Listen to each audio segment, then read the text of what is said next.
ఆశ్చర్యకరమైన బైబిల్ పాఠముగా సామెతలు 15వ అధ్యాయము చదువుకుందాము. మృదువైన మాట క్రోధమును చల్లార్చును, నొప్పించు మాట కోపమును రేపును. జ్ఞానుల నాలుక మనోహరమైన జ్ఞానాంశములు పలుకును, బుద్ధిహీనుల నోరు మూఢవాక్యములు కుమ్మరించును. యెహోవా కన్నులు ప్రతి స్థలం మీద నుండును, చెడ్డవారిని మంచివారిని అవి చూచుచుండును. సాత్వికమైన నాలుక జీవవృక్షము, దానిలో కుటిలత ఉండిన ఎడల ఆత్మకు భంగము కలుగును. మూఢుడు తన తండ్రి చేయు శిక్షను తిరస్కరించును, గద్దింపునకు లోబడువాడు బుద్ధిమంతుడగును. నీతిమంతుని ఇల్లు గొప్ప ధననిధి, భక్తిహీనునికి కలుగు వచ్చుబడి శ్రమకు కారణము. జ్ఞానుల పెదవులు తెలివిని వెదచలును, బుద్ధిహీనుల మనస్సు స్థిరమైనది కాదు. భక్తిహీనులు అర్పించు బలులు యెహోవాకు హేయములు, యథార్థవంతుల ప్రార్థన ఆయనకు ఆనందకరము. భక్తిహీనుల మార్గం యెహోవాకు హేయము, నీతిని అనుసరించు వానిని ఆయన ప్రేమించును. మార్గము విడిచిన వానికి కఠిన శిక్ష కలుగును, గద్దింపును ద్వేషించువారు మరణం నొందుదురు. పాతాళమును అగాధ కూపమును యెహోవాకు కనబడుచున్నవి, నరుల హృదయములు మరితేటగా ఆయనకు కనబడును గదా.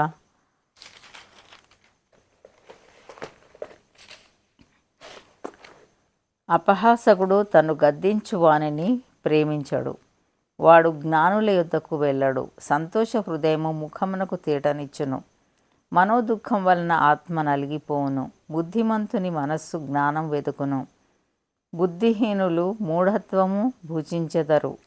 బాధపడు వాని దీనములన్నీయు శ్రమకరములు, సంతోష హృదయానికి నిత్యము విందు కలుగును. నెమ్మది లేకుండా విస్తారమైన ధనముండుట కంటే యెహోవా యందలి భయభక్తులతో కూడా కొంచెము కలిగి ఉండుట మేలు.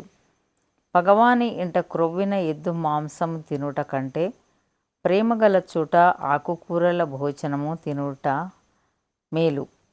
కోపోద్రేకియగువాడు కలహం రేపును, దీర్ఘశాంతుడు వివాదము నణచివేయును. సోమరి మార్గం ముళ్ళ కంచె, యథార్థవంతుల త్రోవ రాజమార్గము. జ్ఞానం గల కుమారుడు తండ్రిని సంతోషపెట్టును, బుద్ధిహీనుడు తన తల్లిని తిరస్కరించును. బుద్ధి లేని వానికి మూఢత సంతోషకరము, వివేకం గలవాడు చక్కగా ప్రవర్తించును. ఆలోచన చెప్పువారు లేని చోట ఉద్దేశములు వ్యర్థమగును, ఆలోచన చెప్పువారు బహుమంది ఉన్న ఎడల ఉద్దేశములు దృఢపడును. సరిగా ప్రత్యుత్తరమిచ్చిన వానికి దాని వలన సంతోషం పుట్టును. సమయోచితమైన మాట ఎంత మనోహరము, క్రిందనున్న పాతాళమును తప్పించుకొనవలెనని బుద్ధిమంతుడు పరమునకు పోవు జీవమార్గమున నడుచుకొనును. గర్విష్ఠుల ఇల్లు యెహోవా పెరికివేయును, విధవరాలి పొలిమేరను ఆయన స్థాపించును. దురాలోచనలు యెహోవాకు హేయములు, దయగల మాటలు ఆయన దృష్టికి పవిత్రములు. లోభి తన ఇంటి వారిని బాధపెట్టును,